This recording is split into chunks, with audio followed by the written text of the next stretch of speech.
or 6 of these. Places, there you go. Sticking in places and what?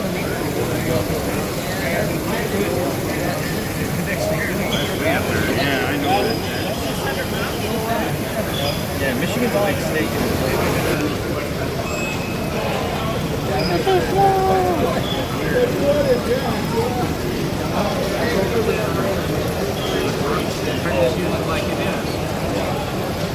Well, if they got whatever they got to repair. That stuff was working though when I was there. The next guy's a 35 MHE. You know what a 1911? Attention everyone, attention. Our next door prize winner is Donald Grimm. Donald Grimm is our next door prize winner. Mr. Grimm, you can claim your prize at the names table. Thank you.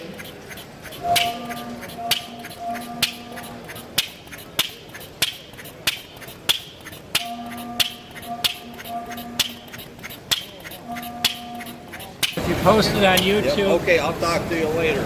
send me a link. You got your audio on? Yeah.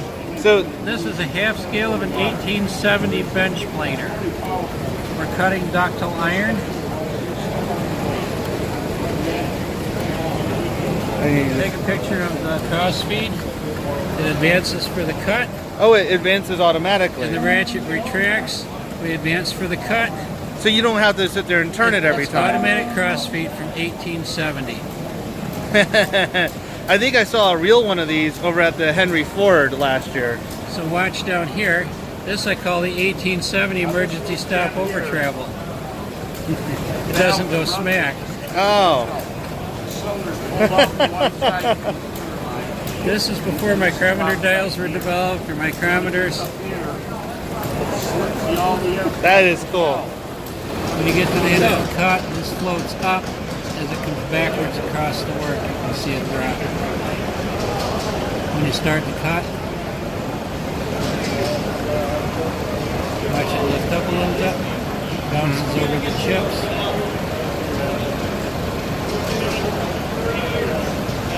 And it cuts.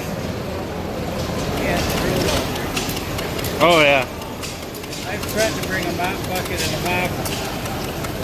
Use that as part of an exhibit to mop up the slobber.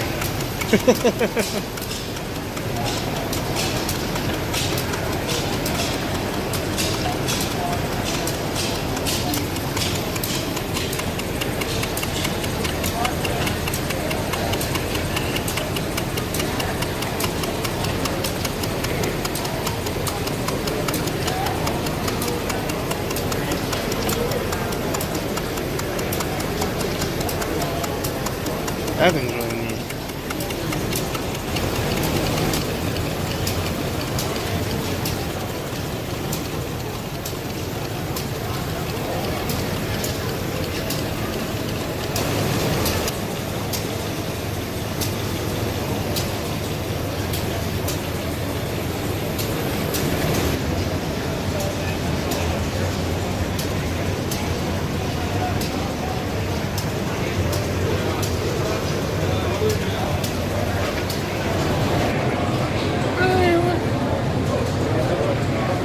Really tiny.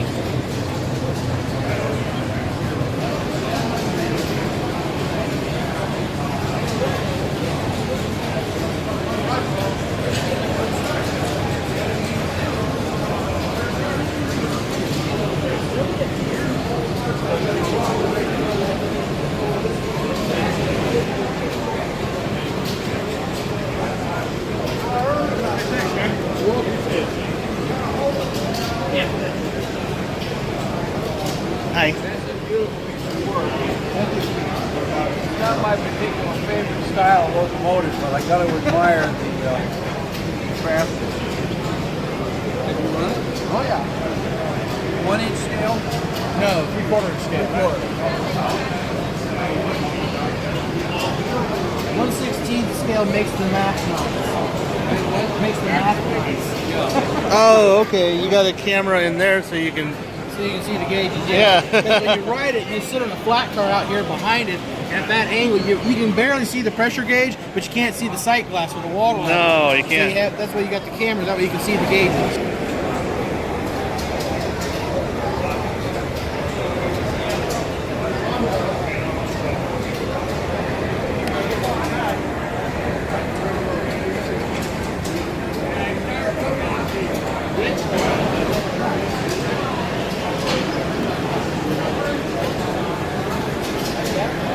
It's like a secret switch.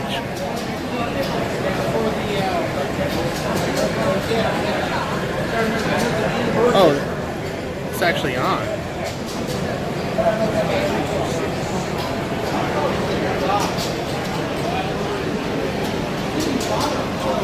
£150. They're all 200-pounders. You take 6 adults on one traction car, you know, you're running it.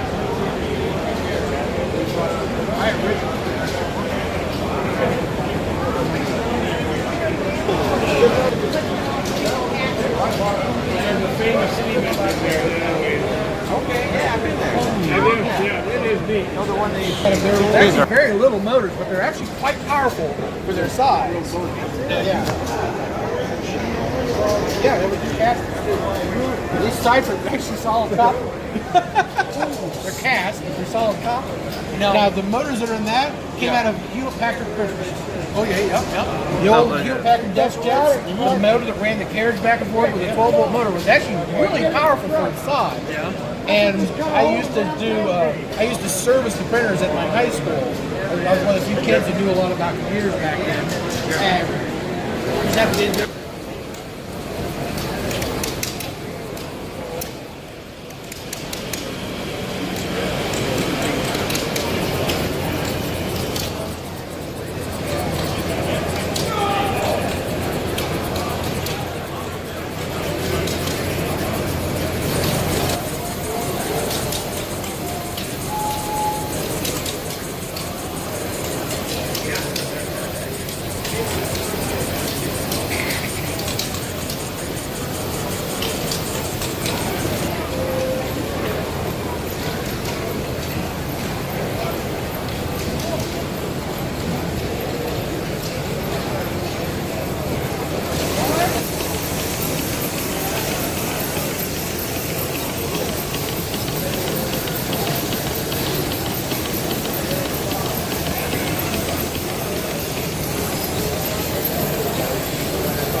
Do they spin around too, or no?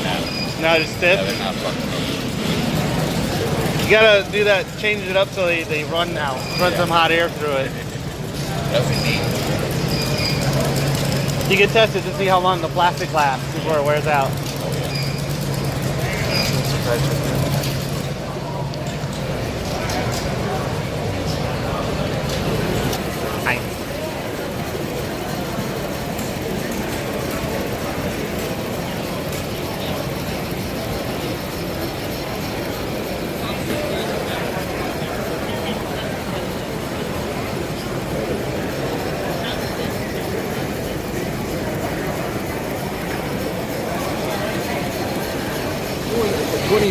Power supply of some sort, either AC or DC.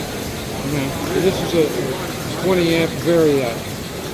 If you can find one, I found one free, so it wasn't a problem. But they do make suppliers. If you got $400, they'll sell you a little box like that that'll put out the amperage DC, and it's a chopped circuit, so it controls what you're getting. Now I'm just going by my feel here. And you hold it, let it cool? Yeah, or you can have a fixture. Yeah, I put it in a fixture to hold it, yeah. Yeah. Now, if I overbend it and then let it come back, and if I wanted to do this, I was doing this at my bench, I'd have my air gun and I'd cool it, or I'd have a spray bottle of water. And cool it really fast? Yeah. Oh, neat. Now, if you heat it too much,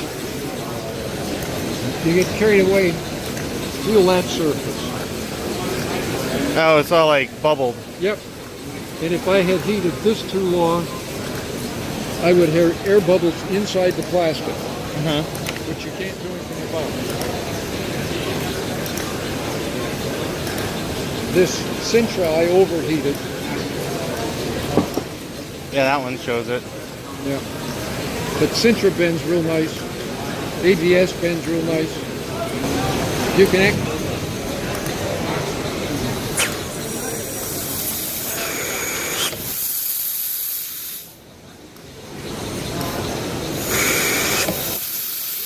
It wants to go the other way, I guess.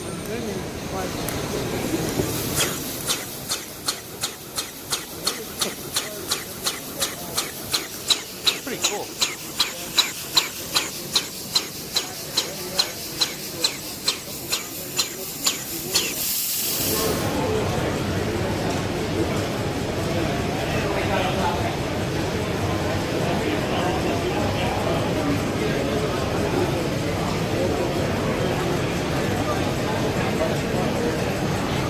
Tiny chain.